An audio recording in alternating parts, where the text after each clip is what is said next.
আসসালামু আলাইকুম ফ্রেন্ডস, আমি শাহিদ রাজা। আজকে আমি সোশ্যাল মিডিয়াতে একটা ভিডিও দেখছিলাম, আর ভিডিওটা সত্যি বলতে গেলে আমার খুবই ভালো লেগেছে। আর আমার মনে হলো যে এই ধরনের পজিটিভ ভিডিও আপনাদের সাথেও শেয়ার করা উচিত। কারণ আমরা সবাই জানি যে আমাদের ভারতবর্ষের যে মেন স্ট্রিম মিডিয়া, ওখানে মুসলিমদের বিষয়ে কোনো পজিটিভ নিউজ সেইভাবে শেয়ার করা হয় না। যত আপনি দেখবেন নেগেটিভ নিউজ, এবং পজিটিভ নিউজ থাকলেও সেটাকে নেগেটিভভাবে দেখানো হয়। তো সেক্ষেত্রে এই ধরনের পজিটিভ নিউজ আমাদের মতো ইউটিউবার বা আমাদের মতো যারা ক্রিয়েটার রয়েছে তাদেরকে শেয়ার করা উচিত, যাতে মানুষের কাছে একটা পজিটিভ মেসেজ পৌঁছায়। আর সত্যি বলতে গেলে অ্যাজ আ মুসলিম আমি খুবই প্রাউড ফিল করছি ভিডিওটা দেখে। ভিডিওটা খুবই ছোট, খুবই শর্ট ভিডিও। আপনারা ভিডিওটাকে দেখে নিন, তারপরে আমি বিস্তারিত এই বিষয়ে আলোচনা করছি। হ্যাঁ, আপনি তো সমাপ্ত ধরবেন না? হ্যাঁ, আজকে কি আপনাদের কোনো রোজা টোজা মানে উপোস এমন রেখেছেন? আছে না, জন্মাষ্টমী চলতে এখানে কালকে রাখবেন? আচ্ছা, ফল টলের কোনো প্রয়োজন হলে আমাদের জানাবেন। আমরা ওই যে মঞ্জু ভাইকে ফল টল দিয়ে যাবো। মঞ্জু ভাই, আমরা ফল দিয়ে যাবো, ওনাদের একটু দিয়ে যাবেন। আমাদের খিদমতুল ইনসান থেকে আমরা ফল দিয়ে যাবো। যদি ফল টল লাগে তাহলে জানাবেন নাই। ফল লাগলে আমরা ইনশাল্লাহ ফল পাঠিয়ে দিব। আপনি টেনশন নাই, আমরা আগামীকাল ফল পাঠিয়ে দেবো আপনাদের জন্য। আচ্ছা, এই সনাতন ফ্যামিলির জন্য তোমরা আগামীকাল ফল পাঠিয়ে দেবে। হ্যাঁ হ্যাঁ হ্যাঁ, আরো কি কি লাগবে জানাবে। হ্যাঁ, তোমরা ফল পাঠিয়ে দেবে ওনাদের জন্য। ভিডিওটা আপনারা দেখলেন, ভিডিওটা বাংলাদেশের। আর আমরা সবাই জানি যে বাংলাদেশে বর্তমানে একটা খুবই ক্রাইসিস সিচুয়েশন চলছে। কয়েকদিন আগেই ওখানে একটা সরকারের পতন হয়েছে, এবং সেখানে একটা বর্তমানে খুবই অস্থিতিশীল পরিবেশ রয়েছে। এবং তারপরেই কিন্তু আমরা দেখলাম যে বাংলাদেশে একটা খুবই ভয়াবহ বন্যা হয়েছে, এবং এটা বাংলাদেশের ইতিহাসে কিন্তু মানে ভয়াবহ বন্যার মধ্যে একটি। প্রচুর মানুষ কিন্তু তাদের নিজের বাসস্থান হারিয়েছেন, প্রচুর ক্ষয়ক্ষতি হয়েছে। এবং এরই মধ্যে প্রচুর মানুষ তারা কিন্তু পথে নেমে, সাধারণ মানুষ তারা কিন্তু উদ্ধার কার্য করছেন, ত্রাণ বিলি করছেন।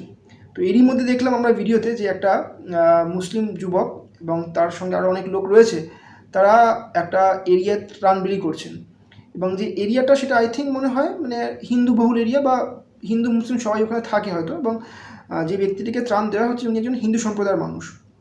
তো খুবই ভালোভাবে, খুবই সম্মানের সাথে তার সাথে কথা বললেন, এবং তাকে জিজ্ঞেস করলেন যে তাদের রোজা আছে কিনা। এবার দেখুন, রোজা যে বিষয়টা আছে এটা আমরা মুসলিমরা ইউজ করি, এবং এটা সাধারণত মানে একটা টার্ম বলতে গেলে হিন্দুদের মধ্যে উপোস হয়, অনেক ধরনের উপোস হয়। তো সেক্ষেত্রে সেটাকে বোঝানোর জন্য রোজাটা উনি বললেন।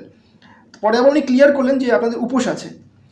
জন্মাষ্টমীতে একটা উপোস হয় আমাদের হিন্দু সম্প্রদায়ের ভাই বোনদের। তো সেটা উনি জিজ্ঞেস করলেন, যদি কোনো ফল কিছু লাগে বা কোনো প্রয়োজন হয়, উনি বললেন যে ওনারা সেটা পৌঁছে দেবেন। কারণ কি, এখন যা পরিস্থিতি, বাইরে গিয়ে ফল কেনা বা বাজার করা সম্ভব নয়, কারণ চারিদিকে বলতে গেলে জল আর জল। সেক্ষেত্রে মানে দোকানপাট তো খোলা না থাকাটাই স্বাভাবিক। সেক্ষেত্রে বাইরে এসে ফল কেনা, জোগাড় করা, এটা খুবই একটা কঠিন পরিস্থিতি, খুবই একটি কঠিন বিষয়। সেক্ষেত্রে মুসলিম ভাইয়েরা ওখানে কিন্তু তারা নিজেরা বললেন যে তাদেরকে চিন্তার কোনো কারণ নেই, চিন্তা করার কোনো দরকার নেই। তারা নিজেরা এসে তাদের ধর্মের জন্য যে দরকারি জিনিসপত্র সেগুলো তারা তাদেরকে দিয়ে যাবে। এটাই প্রকৃত ইসলাম। ইসলাম মানুষকে শেখায় যে কীভাবে যে প্রতিবেশীর সঙ্গে ভালো ব্যবহার করতে হয়। প্রতিবেশী এমনটা না যে মুসলিমই হতে হবে, প্রতিবেশী আমার হিন্দু হতে পারে, কিন্তু তার সঙ্গে সম্মানের সাথে একটা ভালো ব্যবহার করা উচিত। আমরা যদি আমাদের ব্যবহারটাকে ঠিক করে নিই, তাহলে কিন্তু দেখবেন যে ইসলামের সম্বন্ধে মানুষের ধারণাটা ওটা কিন্তু অনেকটাই চেঞ্জ হয়ে যাবে। কারণ কি, আমরা নামাজ পড়ছি, আমরা হয়তো আরও আমাদের অন্যান্য যে ধার্মিক কাজ সেগুলো করছি, কিন্তু যদি ব্যবহারটা ঠিক না রাখি, তাহলে কিন্তু ইসলামের যে আসল উদ্দেশ্য, যে আসল মেসেজ, সেটা কিন্তু মানুষের কাছে পৌঁছাবে না। সেটা পৌঁছতে গেলে আমাদের ব্যবহারটাকে ঠিক করতে হবে, এবং মানুষের মন জয় করতে হবে। মানুষের মন জয় করতে পারলেই আপনি দেখবেন যে আপনি লোককে বোঝাতে পারবেন যে ইসলাম আর বাকি ধর্ম থেকে কেন আলাদা। অন্য সম্প্রদায়ের মানুষদের এটা বোঝানোর জন্য আমাদের ব্যবহারটা সেরকম হওয়া উচিত যেরকম হওয়ার নির্দেশ আমাদের প্রিয় নবী হজরত মুহাম্মদ সাল্লাল্লাহু আলাইহি ওয়াসাল্লাম আমাদেরকে দিয়েছেন। আমরা যদি আমাদের প্রিয় নবীর দেখানো পথকে অনুসরণ করে চলি, তবেই কিন্তু আমরা ইসলামের মূল আদর্শ, মূল নীতিকে সমাজের মধ্যে কিন্তু প্রতিষ্ঠা করতে পারবো। তা না হলে কিন্তু ইসলামের আদর্শ ও নীতিকে আমরা মানুষের কাছে পৌঁছে দিতে পারবো না। আর আমাদেরকে সবসময় মাথায় রাখতে হবে, আমরা যা কিছুই করি না কেন, আমাদের পরিচয় কিন্তু আমরা অ্যাজ আ মুসলিম, এবং আমরা কিন্তু ইসলাম ধর্ম অনুসারী। সমাজ কিন্তু আমাদের সেই চোখেই দেখবে। সেক্ষেত্রে যদি আমরা কোনো খারাপ কাজ করি, বদনাম কিন্তু শুধু আমরা হব না, আমাদের রিলিজিয়নটাও হবে এবং পুরো জাতিটাও হবে। সেক্ষেত্রে মুসলিমদেরকে যে কোনো ব্যবহার করার আগে ভাবা উচিত যে তারা ইসলাম ধর্মের অনুসারী। যদি আমার ভিডিও ভালো লেগে থাকে তাহলে অবশ্যই কিন্তু ভিডিওতে একটা লাইক করবেন, কমেন্ট করে জানাবেন ভিডিওটা কেমন হয়েছে।